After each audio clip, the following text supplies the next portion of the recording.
Hola, ¿qué tal? Buenas tardes. Bueno, otro viernes más desde Imaginarte con nuestro programa habitual de los viernes, Hablamos de Arte. Hoy, como todos los viernes, nos acompaña Daniel, pero hoy es un día especial, porque hoy aquí en Cataluña, en Andalucía, iba a decir, en Cataluña, perdón, es festivo. Así que es la diada, es un día de fiesta, está todo cerrado, hace mucho calor, la gente se habrá ido a pasear, pero nosotros, como todos los viernes, cumplimos porque nos ve gente de muchos sitios, no solamente de Cataluña, sino de todo el mundo. Tenemos que cumplir con nuestro programa y estamos con un artista. Un artista algo distinto a lo que hemos tenido, ¿no, Daniel? Bueno, él no es distinto. Él hace algo distinto. Diego, vamos a ver. Diego nació en Montevideo, Uruguay. Exacto. El resto lo vas a decir vos. Ante todo, buenas tardes. Que es un saludo. Exacto, no te he dicho nada. Vale. Nuestra voz en off. Perdón. Está Marina, nuestra voz en off. Hoy tenemos a Pablo también, que está como siempre detrás de todas las cámaras. Y tenemos una acompañante pequeña hoy. Una pequeñita. Que es Julieta, que también está acompañando ahí a Marina y a Pablo. Bien. Bueno, ahora sí, Dani, vale. Perdón. Hoy tenemos un programa diferente. No es diferente porque, como tú dices, el artista no es que sea diferente, sino que hace algo.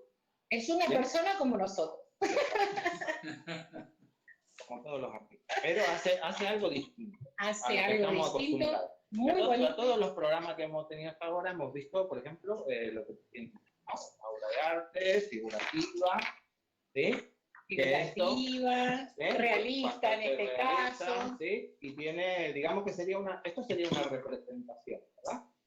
O sea, un retrato en este caso, ¿no? Pero, esta es una obra de Jean Vermeer del año 1600. Pero no deja de ser una imagen plana donde representamos algo, ¿sí? Tal cual, sí, ¿no? Estamos representando la imagen de esa chica. Vale. Esto es realismo, ¿sí? Realista, y esto es figurativo. Ahora, hemos hablado de algunos artistas que hacen obras abstractas, por ejemplo. Abstractas. Imagínate esto es una obra abstracta.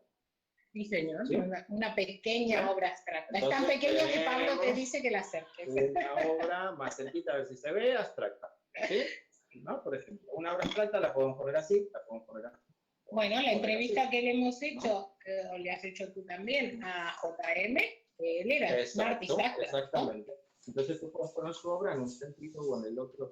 ¿No? Bueno, ¿de acuerdo? Más o menos, porque el artista le da el artista dice, a mí me gusta ponerla de esta forma, exacto, ¿vale? Pero, sí. ¿no? Si yo me enfrento a una obra abstracta, pues la puedo ver de perspectiva. Vale. Ahora, fíjate, hubo una corriente hace un tiempo atrás, por allí por 1940, que se cansó de esto y dijo, ¿por qué los cuadros tienen que ser cuadrados? Fíjate la pregunta, ¿no? Interesante. Y dijo, claro, porque todos son ortogonales de alguna manera, rectangulares, cuadrados, y vino alguien y dijo, mira, yo ya me cansé de los cuadros así, cuadrados, y agarró esta obra abstracta y agarró y lo hizo así. Adiós. Y agarró y lo hizo así. Y la pregunta para vos, Victoria, ¿sigue siendo una obra de arte? Claro. ¿Sí? Claro, ¿por qué no? Porque no es cuadrada. Vale, pero espérate, que dijeron, mira, ya que la cortamos por aquí, la hacemos por allá, pues vamos a hacer así, ¿no? Y entonces cogieron una obra, sí, le cambiaron el formato, ¿sí? La pusieron, por ejemplo, a ver, así, ¿no? Y ahora dijeron, ¿esto qué? Lo convirtieron en escultura. ¿Una pintura o una escultura? Para mí es una escultura, pero yo hoy considero... Ahora se lo vamos a preguntar a Diego. Te digo algo, Diego ya está en línea, así que le vamos a dar entrada para que él salude. Espérate que termine, que todavía no termine. Oh, Dios, Diego vas a tener que esperar. Mira, sigue, porque no les alcanzó con esto, ¿sí? Que dijeron, venga, ahora ya tenemos nuestra pintura, que no tiene forma cuadrada, que ahora tenemos una dimensión y una profundidad. Y detrás de eso alguien dijo, yo voy a hacer esto. Mira, y ahora tenemos. Y ahora yo tendría que estar del otro lado para aprender igual que el resto, porque de esto no sé nada. Y ahora tenemos una obra, ¿sí? Mira, hoy me falta la pizarra, ¿eh? Hoy que hace falta la pizarra, pero si seguís hablando vos, digo no habla. No, voy para ti. tenemos una obra que tiene movimiento, ¿sí? Tiene abstracción, ¿sí? ¿Sí? Tiene dimensión, exacto, ¿sí? ¿Y qué dice sobre esta obra? Me la intención. O sea que tiene dimensión, ¿sí? Y esto es mal, ¿sí? Una corriente artística, ¿sí? Con un estilo nuevo, diferente, vanguardista.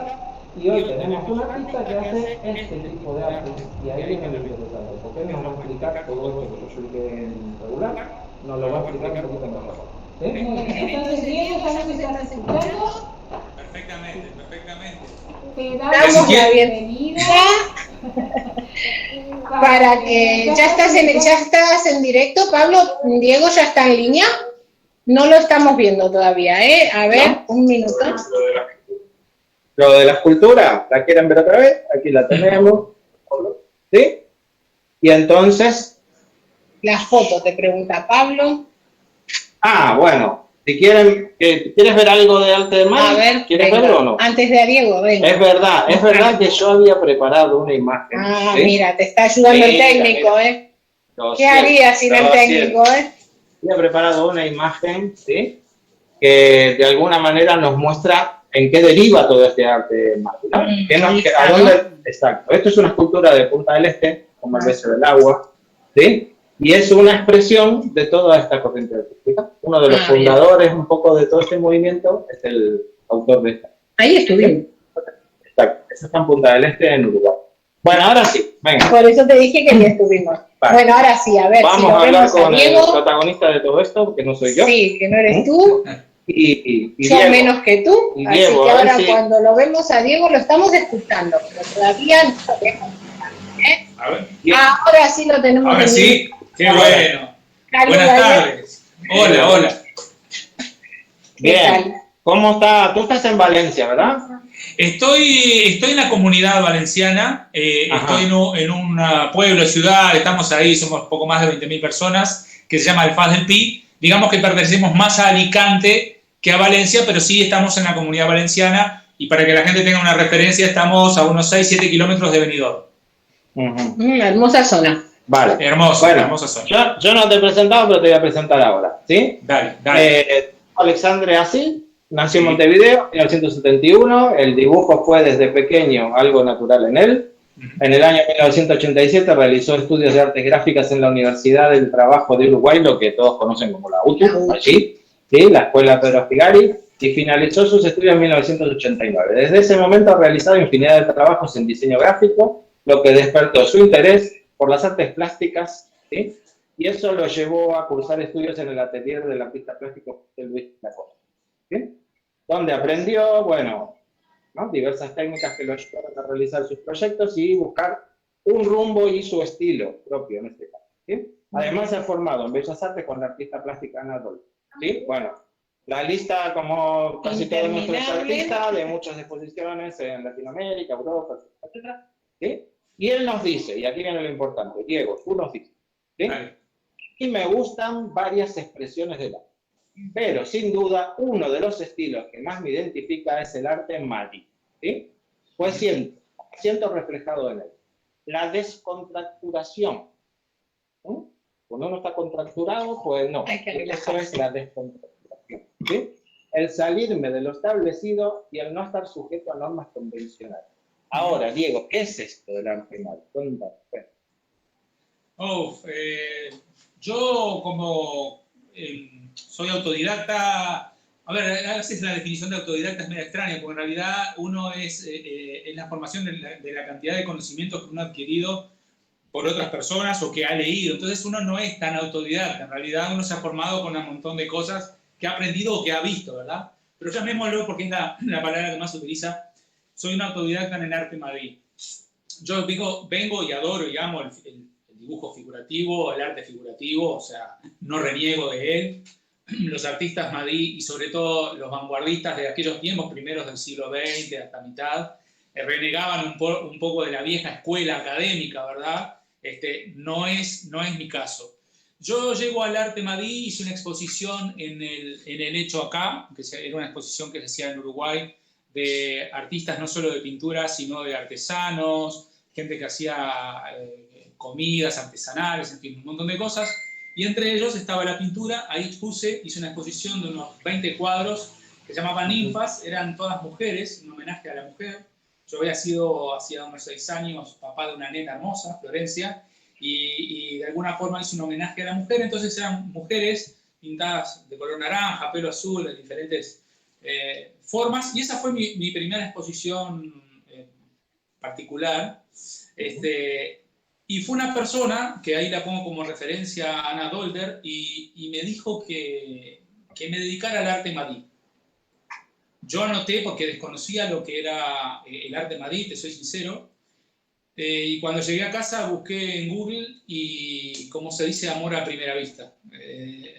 Me enamoré de esas formas que me volvieron loco, y empecé a buscar información, que hoy por suerte hay un poco más, pero tampoco abunda. Y en el 2010, que fue cuando conocí el arte madí, menos información había. Y me empecé a desarrollar en ese arte gracias a este mensaje que de alguna forma esta profesora que pasó por ahí me lo dijo, y se ve que tenía que llegarme esa información, porque hasta el día de hoy desconozco el por qué, o sí, porque realmente me enamoré y me he dedicado a eso profundamente, pero sobre todo también, más allá de lo personal, a la divulgación. ¿Y por qué digo esto?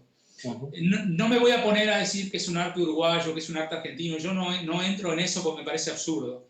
Sí decir que es un arte rioplatense, absolutamente. Las cosas nacen en un lugar, tienen que tener un nacimiento, y es verdad que nació en Buenos Aires. Pero para ustedes y para mí, que sabemos lo que es el Río de la Plata, lo que es Buenos Aires, es un imán, porque es una ciudad fantástica, enorme, cultural, donde está lleno de artistas, donde se respira arte, es una ciudad fantástica. Y en los años 40 se empezó a juntar un montón de gente que caía de todo el mundo. De hecho, los 4 primeros artistas que fundan el movimiento, ninguno era argentino. Eran 2 uruguayos, que fue Carmelo Ardequín, Rod Rufus, Giulia Cósice y Martín Blasco. Giulia Cósice se podría decir que es un poco, o es argentino, pues si bien nace en Hungría, a los 4 años va para Buenos Aires. Entonces, su carrera como poeta y como artista se desarrolla en Argentina. Uno obviamente no tiene... Nacionalizado incluso, ¿no? Por supuesto. Sí, nacionalizado Argentina. Por supuesto.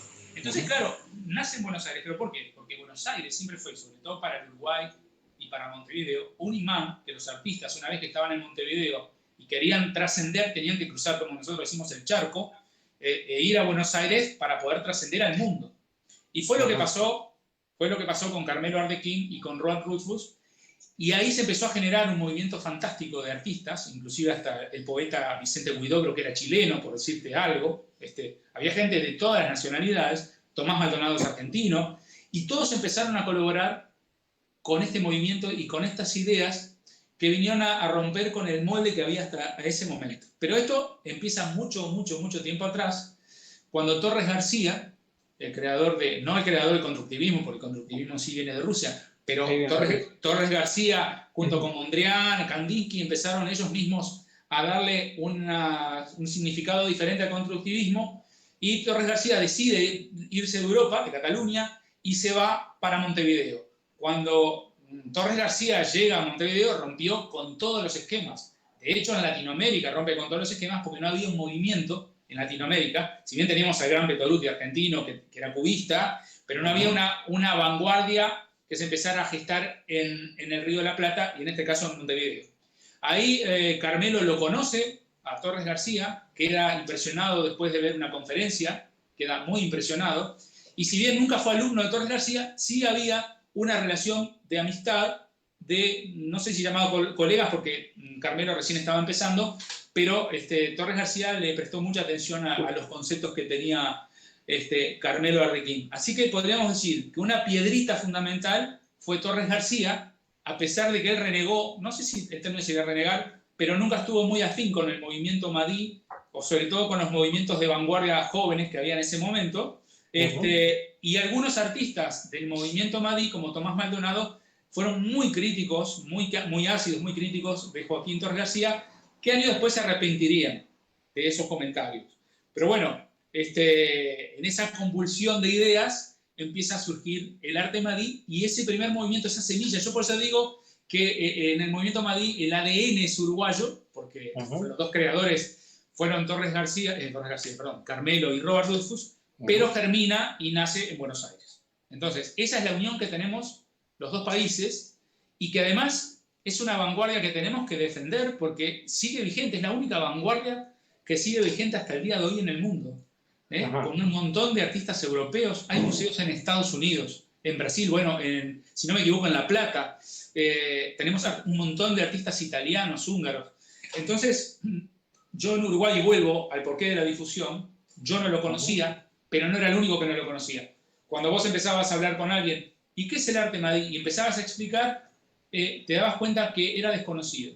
Tras que somos países jóvenes, si todavía renegamos de lo que hemos creado, me parecía que estábamos regalando, sobre todo con uno que está en Europa, viste que de cualquier cosa ponen acá, se sentó una vez Julio César y se hacen colas para sacarse fotos, digo. Exacto. Me hizo acordar Sí. Al humorista. al humorista. A Pinti.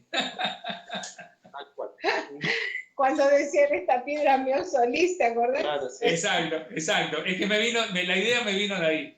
Entonces, bueno, este amor por este arte comienza primero porque rompe lo que vos explicaste muy bien con lo que nosotros conocemos y nos han educado, pintar dentro de lo que es el formato ventana, que es conocido, que viene desde el Renacimiento. El cuadro. Sí, el cuadro. Y como dice Carmelo en una entrevista, nadie se lo cuestionó porque estaba bien. Obvio. Tenemos que pintar dentro de esa superficie. ¿Por qué me lo voy a cuestionar? Si está bien, se pinta ahí. De hecho, los libros también son rectangulares. Toda nuestra vida viene dentro como de una caja. Somos cuadraditos, dije. Sí, claro. Es que cuando nos desajustan un poquito, ¿no? Nos ponemos, cuando salimos de nuestra área de confort, ahí es cuando nos sentimos un poco extraños, ¿no? Sí. O desnudos y decimos, ¿qué hacemos acá? Y ellos plantean romper con el formato cuadrado y se plantean, ¿por qué no salir fuera de él? ¿Por qué no integrar la obra al espacio? No resumirla dentro del recuadro o del rectángulo o del marco. Porque la idea más que romper con la obra era romper con el marco que aprisionaba la obra. Es decir, uno ve... El contenido, con el continente. Exactamente. El contenido salga del continente. Entonces es al revés de lo que yo dije. No es que con la obra, sino que dijeron, vamos a sacarla hacia afuera. Exacto, porque uno ve una obra y está dentro de una ventana. No puedo ver para el costado del marco. ¿Por qué no? ¿Qué hay detrás de ahí? Eso era lo interesante del razonamiento. Y por supuesto, lo que sí no es un arte figurativo. No es un arte figurativo. Yo ni siquiera ni con cuadrados, ni con rectángulos, ni con nada, puedo dar la imagen de un rostro de nada. De nada. Es toda geometría, es una forma diferente a la geometría, pero sale de la superficie y empieza a integrar el medio ambiente donde esté puesto. ¿Lo podemos clasificar dentro del arte geométrico entonces? Sí, claro, sí, como dice Carmelo, somos primos. Sí. Ajá, vale. Sí, totalmente. En la pintura es bidimensional, es de 2 dimensiones. Por supuesto, lo que tiene que ver con la escultura no, ya trabajás en 3D. La diferencia de la escultura con la pintura es que de alguna forma la escultura tiene que tener una conexión con la otra parte, tiene que haber un movimiento, ya sea de traslación o de rotación, pero tiene que haber un movimiento. Esa escultura que tú nombraste muy bien, que está en Punta del Este, que se conoce como el beso también, pero sino como el abrazo de la mansa con la brava, estuvo rota o fuera de servicio, digamos, durante muchos años, y ya hace unos años la arreglaron y está hermosa, está prendida en la noche, y además tiene un movimiento de agua, que son dos esferas, y que una le impulsa agua a la otra, y así. Entonces, esa es la comunicación que tiene la obra, el movimiento que tiene que tener la obra. Y el arte Mahdi va más allá, porque el arte Mahdi tiene que ver con la fotografía, tiene que ver con la arquitectura, tiene que ver con la poesía, tiene que ver con el teatro y con la música. Integra el arte. Todas las artes. Cuando uno lee el manifiesto, yo hay cosas que, te soy sincero, nuestro querido amigo en común, Washington Febles, tiene una partitura de música madí que ya quedamos con algún músico que me la tiene que mandar Febles o bueno, escanear, como sea, para tratar de tocarla, porque si bien yo soy músico, no leo música, aunque es una contradicción, yo toco de oído, entonces no leo. Entonces, para ver qué es música madí, porque yo nunca encontré. Mirá que he buscado, y nunca... Yo te iba a preguntar eso. Yo, sinceramente, estoy aprendiendo un montón. Porque bueno, si bien yo tenía en la cabeza muchas ideas de salirme del cuadro, como dices tú, pero con mi arte que yo hago figurativo, realista, pensaba salirme del marco un poquito, ¿no? Hacia los lados, o hacia arriba o hacia abajo, pero no al extremo que está explicando Diego, que es este arte, ¿no? Nada que ver, porque yo no soy geométrica para nada. Así que, bueno, yo sí, a mí me gusta mucho el dibujo técnico. A vos te gusta. Sí, pero a mí también me gusta, pero yo no lo hago, a eso me refiero. Pero no hacer cosas interesantísimas. Pero sería interesantísimo que lo hagas por el hecho de... Todas las artes, de alguna forma, todas están concatenadas, todas tienen que ver. Y si bien el arte madí no se puede utilizar las figuras... No puede ser figurativo, no podemos tener una figura reconocible, humana, un animal, lo que sea. El arte madí, una de las cosas fundamentales que te dicen ellos es inventa y crea.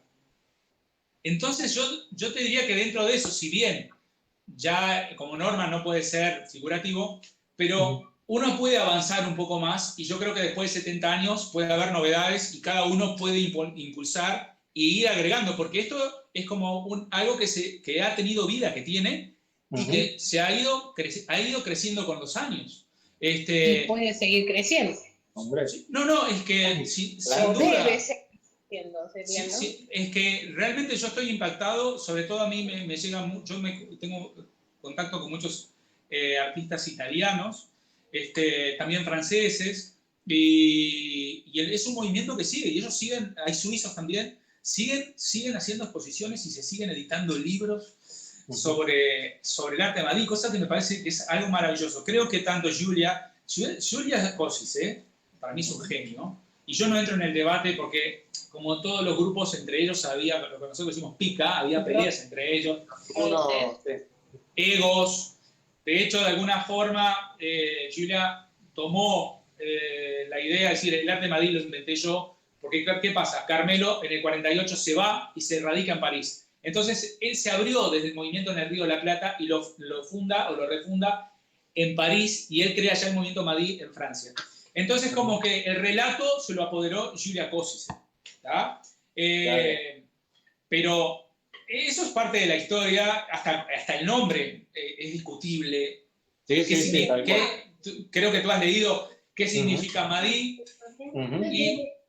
Y a mí me parece que lo que dice Giulia es un poco tirado de los pelos en el sentido que en ese caso no le quiere reconocer a Carmelo la invención del nombre. De todas formas, todas estas cosas me parecen de menor entidad con respecto a todo lo que ellos, con todo lo que ellos inventaron. Y Giulia escribió libros sobre ciudades hidroespaciales. Él de alguna forma ya veía el colapso que íbamos a tener en el mundo con respecto al clima, ¿no? A lo que nosotros hemos generado, destruir el mundo, y él inventó y creó ciudades hidroespaciales. Y si uno ve las imágenes, están adelantados, yo te diría que muchos años en el tiempo.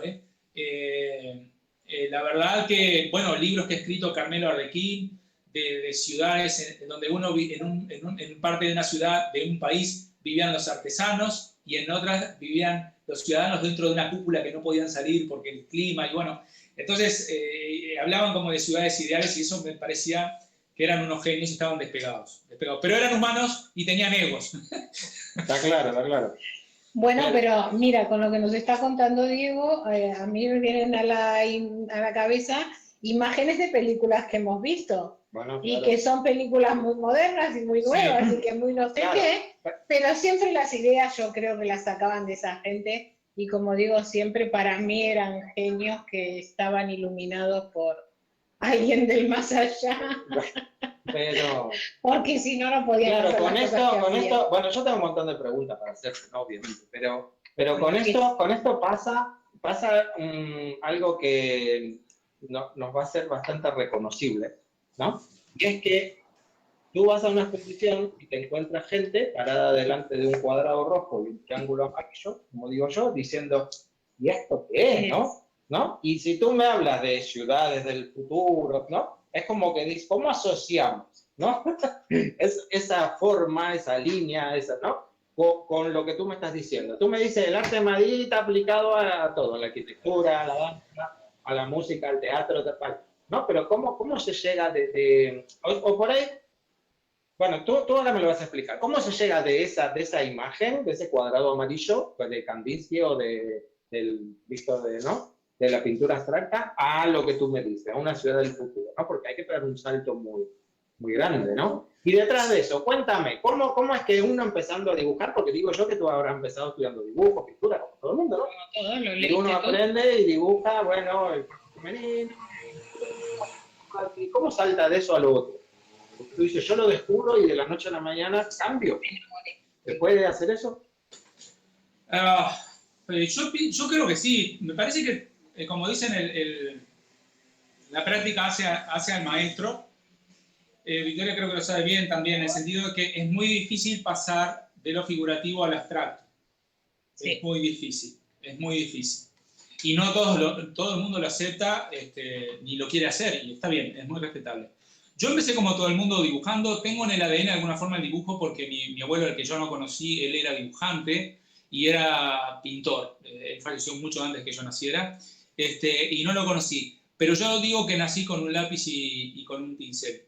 Mi interés siempre fue el dibujo y sufría mucho con las formalidades del estudio convencional, ya sea de matemáticas, de biología. Lo más gracioso es que odiaba la geometría. Claro, normal. ¿Está? O sea.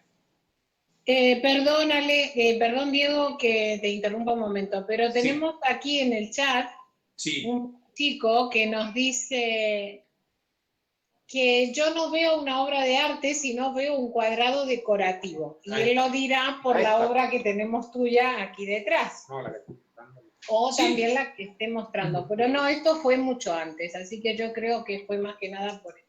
Vale. Y después, para él la abstracción es escuchar música sin letra y que es mucha pintura, pero que tenga armonía, y que Kandinsky es un abstracto figurativo. Bueno, a ver, Paco, te va a contestar Diego todo eso. Porque yo que conozco un poquito lo que tú pintas y sé que eres un poquito aficionado a la pintura, eres figurativo, claro, yo lo entiendo, pero es lo que estamos diciendo, que cuesta entender, romper del figurativo al abstracto y entenderlo, ¿no? Porque que nos transmita algo, ¿no? Y yo creo que eso se adquiere con estudiando y viendo mucho arte y todo eso. Así que Diego, te dejo ahí toda esa... Sí. Inquietudes de un compañero aquí, de Paco. Fue un montón de cosas que dijo y creo que todas válidas y todas interesantes. Yo creo que en el arte no hay una verdad absoluta. Me parece que los humanos tendemos a, primero, a ver en el arte figuras que yo reconozca. Si yo no reconozco la figura, ya no me gusta. Pero no es así todo el mundo. Digo que en general, cuando empezamos, pero nos pasó a todos. Yo que sé, a mí me pasó con ver a Pollock y al principio decía, ¿pero qué es esto? Son manchas de pinturas tiradas así. Sí, eran, si vos lo veías pintar, pero él creó ese movimiento de pintura en Estados Unidos. Y yo te digo que tuve la suerte de verlas, ahora siempre me confundo si fue en el Reina Sofía o en el Prado, creo que es en el Reina Sofía, y me impactaron las obras de él. Cuando uno ve la obra, me impactaron. Es válido que él vea mi obra, por ejemplo, y le parezca un cuadrado y un círculo. De hecho, el arte en Madrid no quiere representar absolutamente nada. No es representativo. Pero a mí me ha pasado que yo he hecho obras y la gente me dice, pero parece un pájaro. Pero yo estoy viendo un ojo.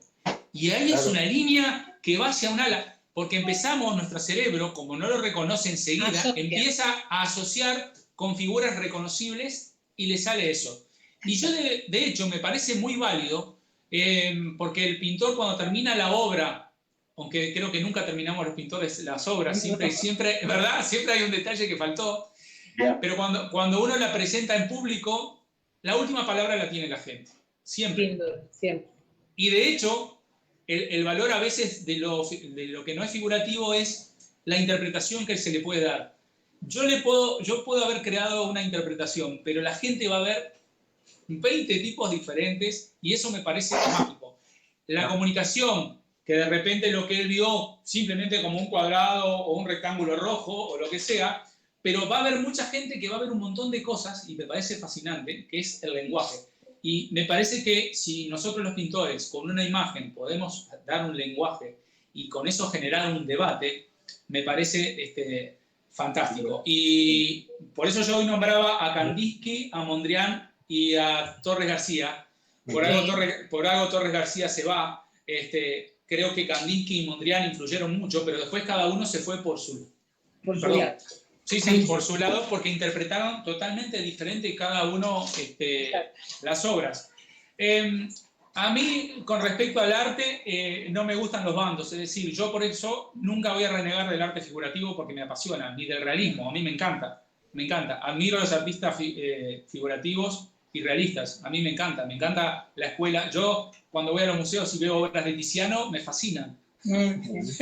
Es decir, no soy un radical, ¿entendés? No soy un radical porque creo que eso no sirve. Todo el arte ayuda a la comunicación entre todos nosotros. Lo que menos quisiera yo es dividir. Me parece. Y aparte aprendemos, ¿no? Yo estoy aprendiendo un montón de esto hoy. Bueno. Y creo que yo siempre le digo a mis alumnos que primero para romper un esquema de dibujo, ¿no? O una figura, saber quebrarla, romperla o desarmarla, primero la tenemos que saber hacer bien. Sí. Entonces yo creo que justamente eso es lo que nos enseña, ¿no? Picasso es uno de los ejemplos que les pongo mucho. Picasso Totalmente. Era creativo, realista, con 17 años hacía unos cuadros, unos retratos impresionantes, y después rompió con todo eso y llegó al Guernica, por ejemplo, ¿no? O al cubismo. Pero creo que todo eso justamente no nos podemos olvidar ni renegar, como decís vos, porque creo que es la escuela la que realmente nos enseñó para después poder hacer esto, ¿no? Para después poder romper. Es que cuando surgen los impresionistas, que para mí creo, no quiero ser atrevido, yo soy una persona que no he estudiado lamentablemente nunca arte, que es algo pendiente que tengo, es algo que algún día hasta capaz que iré a Bellas Artes en la noche para terminarlo, porque me encantaría. Pero por ejemplo, cuando surgen los renacentistas, o los impresionistas en realidad, perdón, que para mí creo que son los primeros vanguardistas, son los primeros que rompen con la pintura. Con la pincelada. Claro. Fueron muy criticados, se los tildaba de absurdos. Por eso uno tiene que aprender la historia de qué nos sirve, para aprender de los errores que se cometieron en su tiempo. Entonces yo hoy, si una persona me hace un punto rojo, 2 líneas así, amarillas, yo no me voy a burlar de ella. En todo caso, trataré de entender qué quiso hacer, respetar lo que hizo, porque yo no sé si dentro de 20 años eso no fue una genialidad. Hoy no estoy preparado para entenderlo. Hoy. Pero voy a tratar de entenderlo. ¿Cómo uno puede entender una raya y 2 círculos? Estudiando, viendo los diferentes tipos de culturas y de artes, y quizás vos llegues a ese concepto que en el momento, en la primero, no lo entendiste. Pero a mí no es válido cuando una persona ve una obra de arte, cualquiera, y dice, esto es una porquería. Bueno, yo tenía una pregunta preparada para ti, ¿no? Con respecto a esto, porque hay mucha gente que dice eso que tú estás diciendo. Claro. Bueno, pero aquí se está liando el debate, no lo ve, pero aquí se está liando el debate que de los de imaginarte, porque nosotros somos así, y como nos gusta lo que hacemos, terminamos el programa con vos y seguimos discutiendo esto 2 horas más. No, hablando. Bueno, hablando y debatiendo, Sí, y no, y que yo estoy de acuerdo, no, que opiniones. yo no estoy de acuerdo, y bueno, y estos los debates, imagínate, yo siempre digo, habría que grabarlos aparte y pasarlo, ¿no? También, ¿no? Porque Como dicen son- los créditos, claro. las tomas falsas. ¿No? Claro, ¿no? Ya me dicen, no, sí, le digo, mira, nada, porque si no, no te dejan volver a expresar, pero, pero una pregunta que yo te iba a decir justamente era esa, ¿no? Hay gente que entiende esto como arte decorativo. Dice, mira, está muy bonito para un salón, para una cocina, pero bueno, ¿no? Como en cierta forma desmereciéndolo, ¿no? ¿Cómo lo sientes? Yo creo que va en la seguridad que tenga cada uno, porque de repente para esa persona su forma de expresión es decir, ay, quisiera un cuadro rojo y negro porque me combinan con los muebles, es su forma de decir, me gustaría tener algo que me agrade a la vista, y me parece fantástico. Creo que todos ponemos una obra de arte, sea una obra marina o lo que sea, en función a la decoración que tengo en casa. Otros valorarán otras cosas. Por ejemplo, hay gente, estos cuadros que de repente se venden por 25 millones de dólares o más, en general no están exhibidos en la pared de un cuarto. A veces están metidos adentro de una caja fuerte. Exacto. ¿Qué más ¿Qué absurdo? sentido tiene? Claro, que una obra escondida. Entonces, Entiendo. si la forma de expresión de una persona es comprar una obra mía, ay, me encanta esto, me combina con el florero, y bueno, Genial. me parece válido, porque encontró en eso lo importante para que la acompañe todos los días en su vida diaria, en ver el cuadro y que le alegre porque combina esa forma con su jarrón. Y me parece válido. Hay otros que te critican, mirá, a mí yo veo en internet Villarán, creo que es... Sí, José Antonio Villarán, sí. Hay con cosas que discrepo, pero hay cosas que me parecen geniales. Y contó la historia de... A mí me encantan las pinturas negras de Goya, ¿no? Me fascinan. Sí. Soy un fan de Goya. Y contaba el famoso cuadro que tuve la suerte de ver del perro, que puede ser el perro que se lo traga la arena, el perro que... Sí, entonces, que esas pinturas en realidad ni llegaron a ser frescos, fueron unos óleos que él pintó sobre la pared, tal cual, en la Quinta del Sordo, y él cuando se va de ahí, el hijo vende la propiedad, se la compra a un francés, y el francés, acertadamente, levantan las obras. Pero hubo un hecho ahí fantástico, que lo voy a contar ahora después, pero a lo que me voy es, se escribieron libros y libros sobre ese cuadro. ¿Qué significaba el perrito ahí? Y entonces todos decían, no, se lo está tragando la arena, está mirando hacia el infinito, porque significa... Se descubrieron no hace mucho unas fotos previas a que salieran de la pared, y las sacó un francés esas fotos, y se pudo apreciar que el perro lo que está viendo son dos pajaritos pintados. ¿Qué pasa? Cuando se saca la pintura y la retocan, la restauran, el pintor las borró o simplemente no estaban cuando se despegó la pintura. Seguro. Y no era la obra original de Goya. Entonces, cuando mucha gente empieza a darle una explicación a la obra, yo no sé hasta qué punto el pintor quería hacer lo que la gente está diciendo.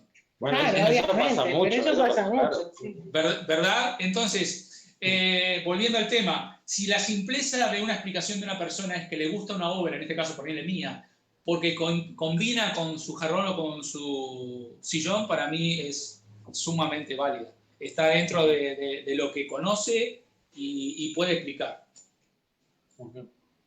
Y ahora, dime, por ejemplo, cómo... porque claro, en la pintura tradicional uno tiene ciertos, digamos, parámetros, ¿no? Digamos, para ver una obra, ¿no? Dice, mira la composición, mira el peso de la obra, mira los colores, ¿no? Bueno, ¿cómo se compone una obra de arte manual? Así como dices, es decir, ¿de dónde sale? Yo salgo de la idea de que voy a hacer como dices tú, un cuadrado amarillo. ¿Cómo empiezas una obra? ¿Por dónde empiezas, Diego? O es azaroso, o a ti te sale en la mente, mira, a mí me surgió una imagen, y no sé. A ver, cuéntame. Sí, yo me acuerdo de un ejercicio que me hizo una profesora cuando yo fui a la UTU, y la profesora era la profesora de color. Y era una genia.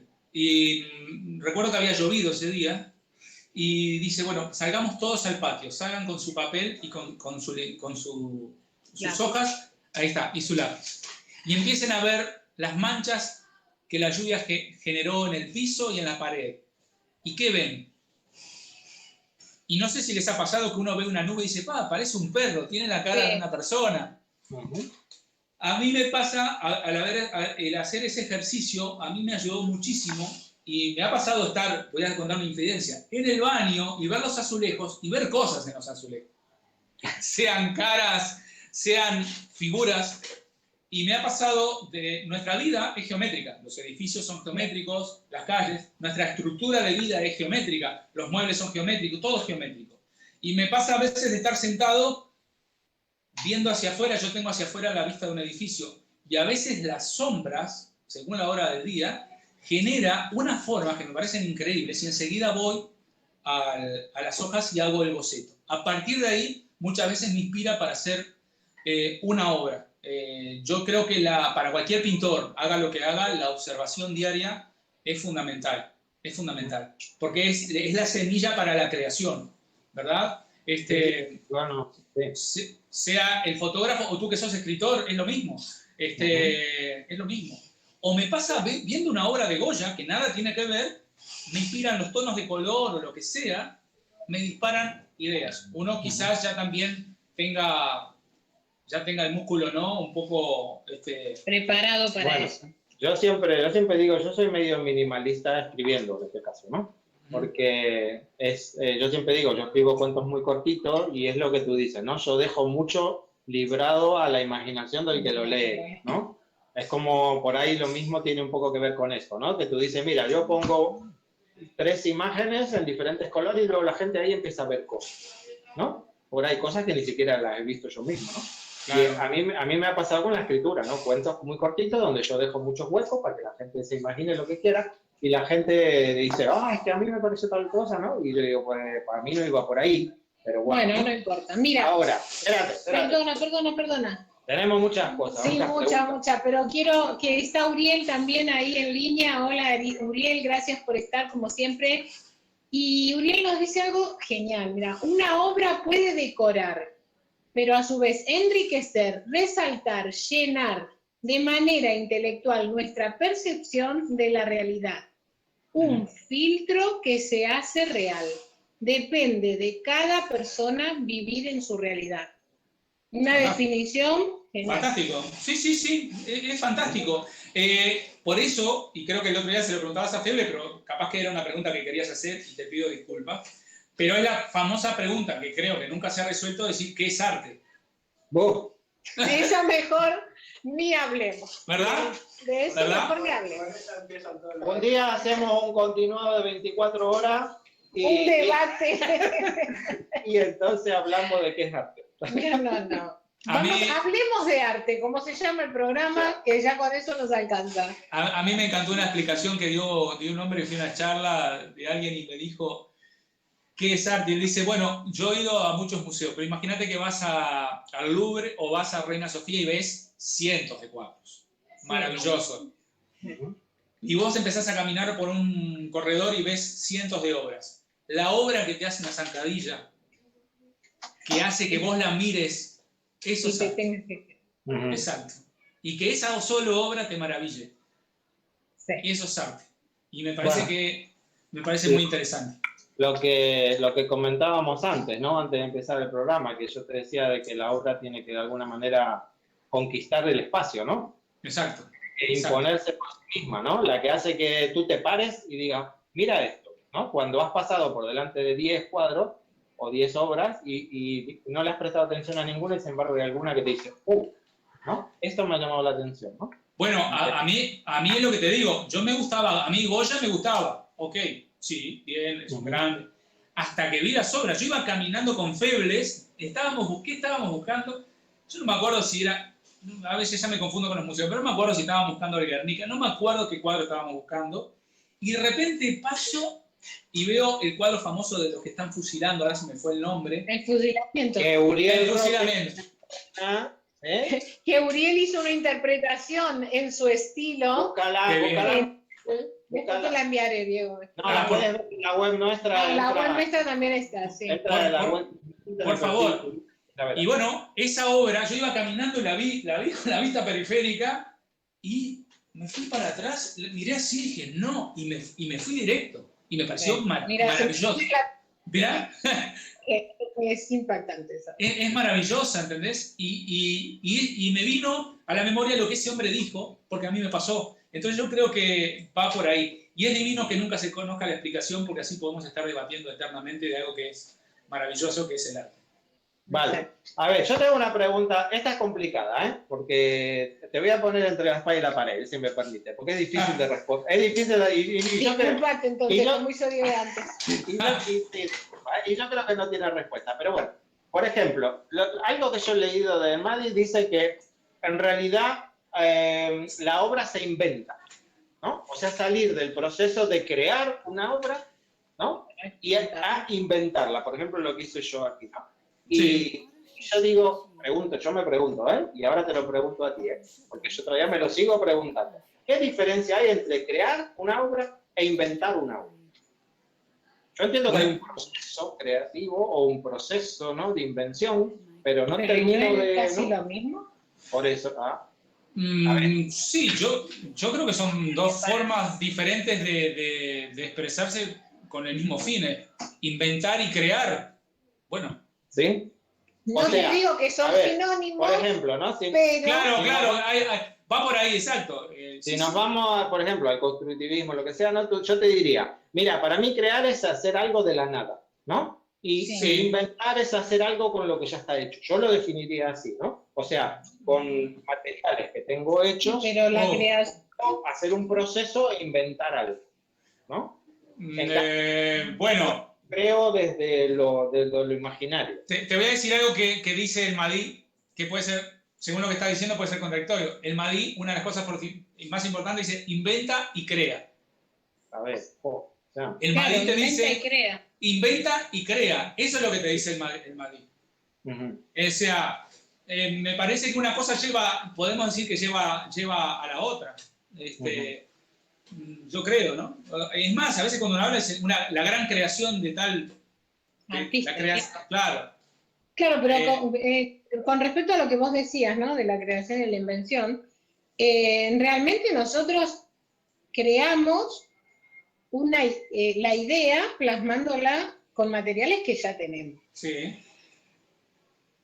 Pero la idea es nuestra creación. O sea, es verdad, las letras ya están creadas. Pero... Y el boli, y el papel, etc. Entonces no estás creando, estás plasmando o creando esa idea tuya en ese papel. O en el lienzo. Se nos apagó la tele, Pablo. Uno capaz que lo que puede inventar es un estilo o una forma, en tu caso, de escribir, una forma gramaticalmente diferente a la que la escuela... Por eso el Madí surge. Es romper contra la escuela tradicional de artes y de pinturas. Pero que además, en el caso del arte Madí, influenciada por un montón de vanguardias que venían de Europa. Lo que a ellos sí se les puede adjudicar... Ahora se me fue el nombre del primer... se me fue el nombre, creo que era húngaro, ahora se me fue el nombre, lamentablemente. Pero bueno, hizo la primera imagen de un cuadro recortado, pero no profundizó en eso. Eso lo toma el arte Madí y empiezan a generar otras formas y otras figuras. Yo creo que ellos inventaron a partir de una creación. No sé, es como... está como medio enredado, pero bueno, yo creo que... Ya digo, no creo que sean sinónimos, no lo son, por supuesto, pero es más o menos por ahí. No, yo lo que quiero, por eso digo, yo a mí lo que me parte la cabeza, como yo... Y si no, como nos dice ahí, las personas que nos están viendo, ahí uno de los que están escribiendo en el chat, nos dice, los artistas son creadores, inventar. Son inventores. ¿Inventan? Los inventores. Está bien. Sí. Yo creo que capaz que lo que se inventa, por ejemplo, si podemos decir, se inventó el movimiento Madí y bueno, pero viste que se habla como de una creación. Capaz que la creación se habla más de lo abstracto, de lo creativo, y el invento es algo como más rígido, ¿no? Como algo más material, no sé cómo explicarme. Un televisor, no sé, por decir algo. Mira, lo último que te voy a decir de esto, claro, o en mi manera de ser. Leonardo da Vinci era arquitecto, escritor, maestro, inventor, pintor. Era un genio. Bueno, Ya está, lo tenía todo. Y bueno, era inventor y era creador y era de todo, pintor y era de todo. Vale, vale. Pero, a ver, ¿tú ¿cómo te ves? ¿Tú te ves más como escultor o como pintor? Ponle. Tú haces escultura y haces pintura también, ¿no? Entonces, Sí, no, hago las dos cosas. Yo hoy te diría que no, yo más bien pintor. Sí. Quiero llegar a un nivel más alto de escultura. Estoy haciendo escultura en formato pequeño, de madera. Tengo una acá, a ver, un poco la tengo cerca.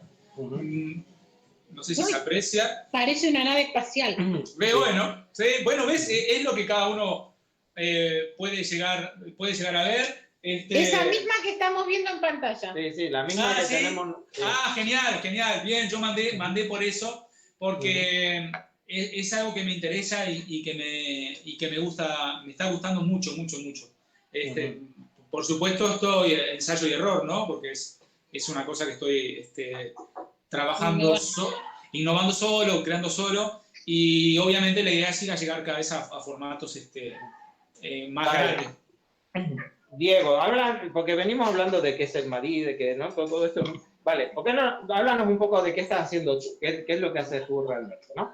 O sea, tú estás en Valencia, tú allí, ¿qué tienes? ¿Tu taller? ¿Tú haces exposiciones? Nosotros teníamos hasta hace un mes, hasta principios de julio teníamos un taller acá en Alpaz, pero la realidad económica hizo que no se pudiera seguir manteniendo. Lo teníamos con el querido Feble, que está en Uruguay, él todavía no lo disfrutó, pero yo le prometí que el año que viene va a haber sí o sí otro taller, que le pusimos taller poco sitio, él le puso ya en Uruguay taller poco sitio, y acá era sucursal taller poco sitio.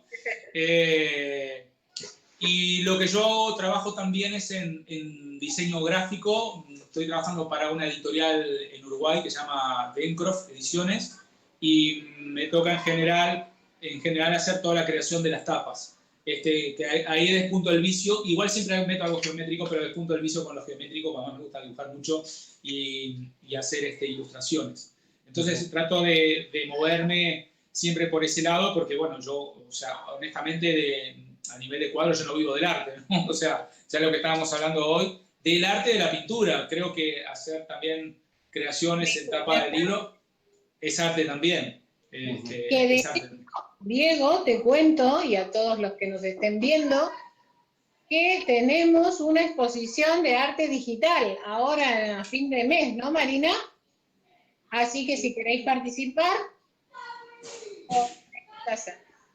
sí. Inauguración. El 25 es la inauguración, el 25 de septiembre, así que tienen plazo hasta cuándo de enviar las imágenes. El 21. Hasta el 21 podéis enviarnos las imágenes. Por la web está la convocatoria y pinchando ahí completan el formulario y nos mandan la. Así que apuntate a participar, a que exponemos todas esas obras. Vale.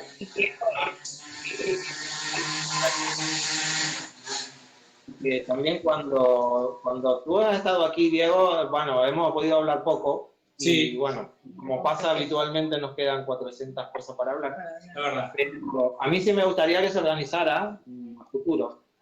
Porque yo sé que tú das taller para niños de arte Madí, ¿no? Entonces, sí. De que tuvieran la oportunidad de darle una clase a los pequeños, claro, ¿no? Y de venir, tú quieres difundir todo esto, ¿no? También de darnos una charla a los artistas o de hacer un taller con los niños, ¿no? Pero bueno, ya lo vamos a organizar. Ya tenemos fecha, inclusive, para la exposición de Diego y de Febles aquí en Imaginarte. Así que cuando hagamos esa exposición podemos hacer una serie de talleres, de charlas. Sí.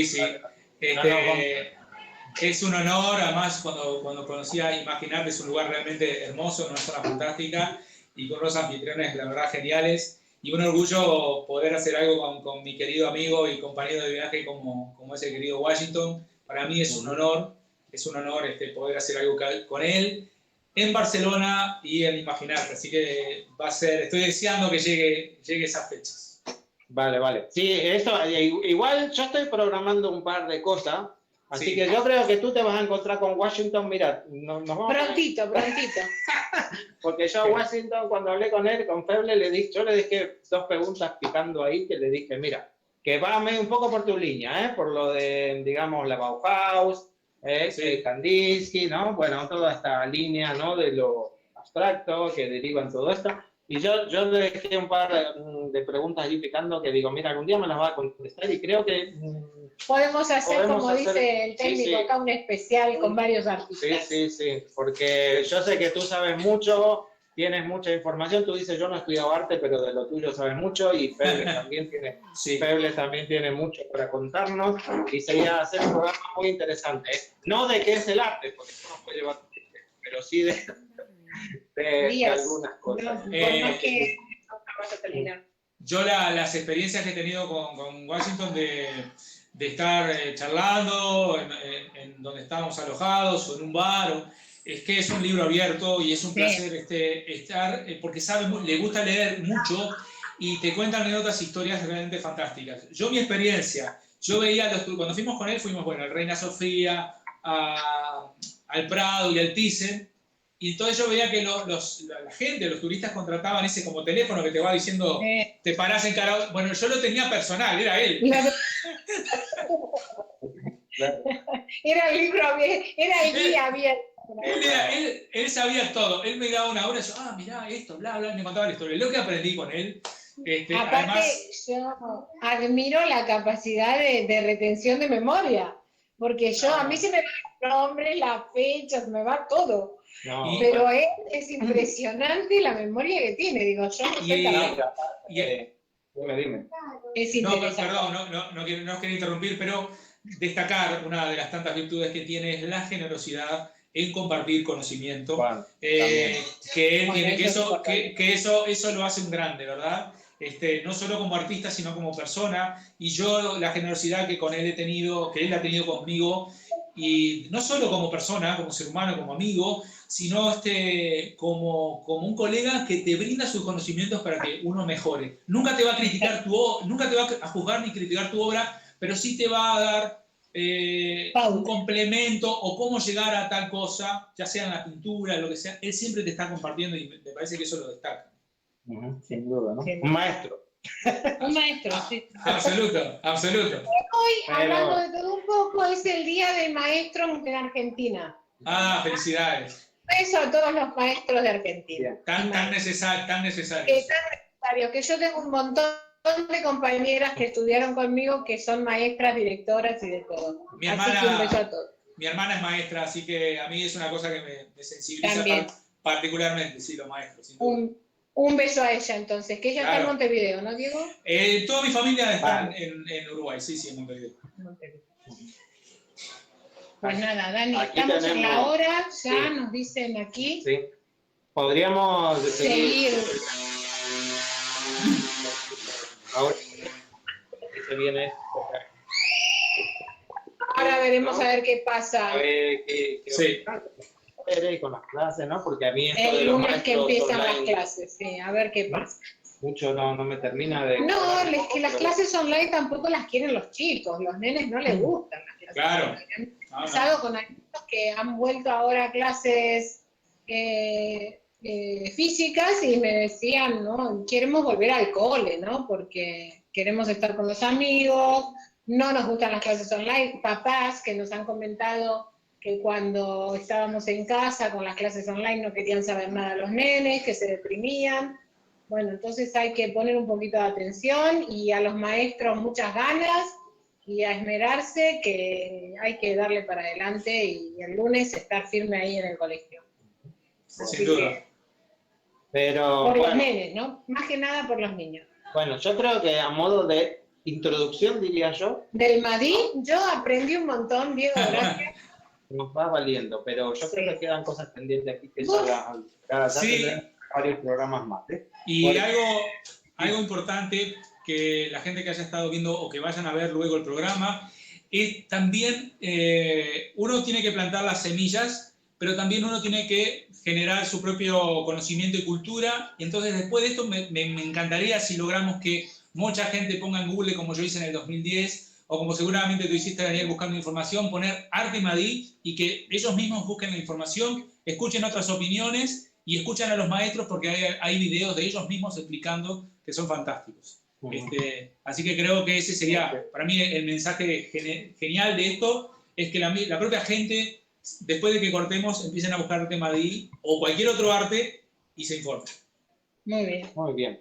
Bueno, la última pregunta, que yo se las hago a todos y se las voy a seguir haciendo. Ya sé, entonces. Al que recién empieza, ¿qué le decimos, Diego? Al que está ahí, que dice, yo no sé si hacer figurativo, yo no sé si pintar, yo no sé si dibujar, yo no sé qué, ¿no? Que está empezando en todo esto. ¿Qué tú, desde tu experiencia, qué le puedes decir?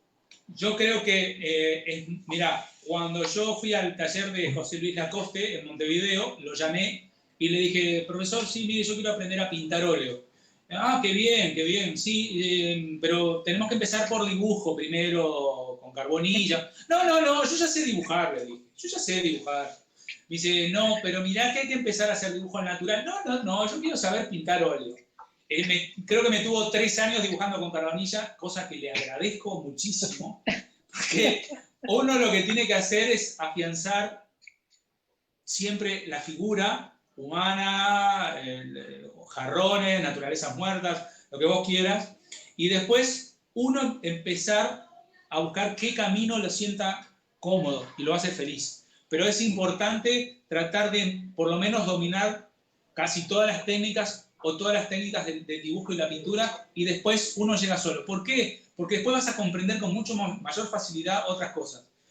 A mí nadie me enseñó a hacer esto, lo aprendí gracias a él, a los conocimientos que él me dio y porque él me hizo abrir la cabeza de una forma fantástica y apreciar otras cosas. Yo no recuerdo hay un ejercicio para llegar al abstracto que lo hacía uno de los maestros, de los grandes maestros de la pintura, que es en una hoja empezar a hacer rayas. Pero todos los días, arriba de eso. Y después de que durante una semana, suponte, o 10 días, estás lleno de rayas, ¿qué figura ves ahí? ¿Qué se forma? Cuando lográs que de todo ese montón de rayas algo se despegue, ahí comprendiste lo que es el abstracto. Vale.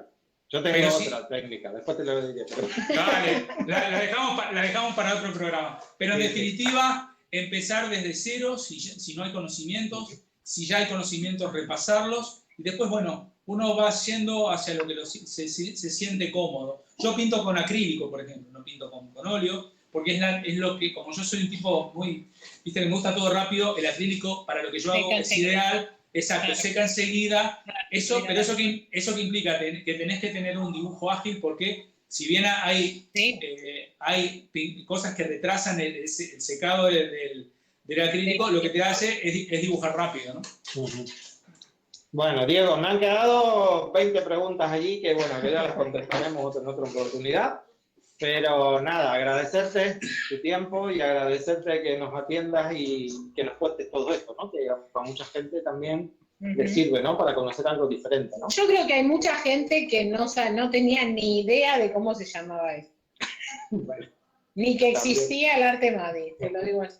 Vale, sí. Genial, y gracias por darme la oportunidad de difundirlo. Yo siempre digo que yo no hablo de arte Madí para difundir mi obra, sino para difundir el movimiento. En realidad no lo hago con un fin propio, que obviamente está mi nombre y el que quiere buscar arte Madí, Diego Alexandre, le van a salir las obras, pero lo hago por un fin, por amar este movimiento y lo que hicieron estos hombres hace más de 70 años, con una visión del futuro increíble y que realmente te atrapa de una forma que una vez que uno empieza a informarse te termina atrapando. Vale. Bueno, nada, Diego, muchas gracias, de verdad, y bueno, espero que nos veamos prontito. Así será. Sabes que tienes tu casa cuando quieras, así muchas que nada más. Contigo seguimos. ¿Sí? No, y como hablamos hoy, los espero en Alfaz también. También. Sí, también, sin duda. Sin duda. Y tú en la exposición de ahora de... Ahí ya estoy. Ahí ya estoy. De la de diseño, ¿eh? Exacto. Bueno, gracias Diego, de vuelta. Gracias Daniel. Nos vamos hasta el próximo viernes. El viernes no hay entrevista. El viernes tenemos exposición en directo, que es 18, ¿no, Marina? Sí, el colectivo de Itaca, una asociación que agrupa artistas de todo el mundo y que exponen Imaginarte, y haremos la presentación de esa exposición. acompañados de Itaca y su representante. Y bueno, y el próximo viernes sí habrá entrevista, ¿no, Marina? No, tampoco. Tampoco no, porque el hay. próximo viernes. Ah, es la de digital. Tenemos que Es verdad, es verdad. con un montón de cosas nuevas. O sea, va a haber bastante cosas innovadoras. Ah, muy bien. Así que nada, para el próximo. Entonces, que creo que también hay un Diego. Yo me voy de vacaciones, 15 días. No, ¿qué te vas a hacer de vacaciones? Eso es en cámara. Bueno, besos a todos y gracias por estar. Gracias. Así que de vacaciones, Tomaino, nada. Que tenés que hacer de cámara. Muchas gracias, chicos.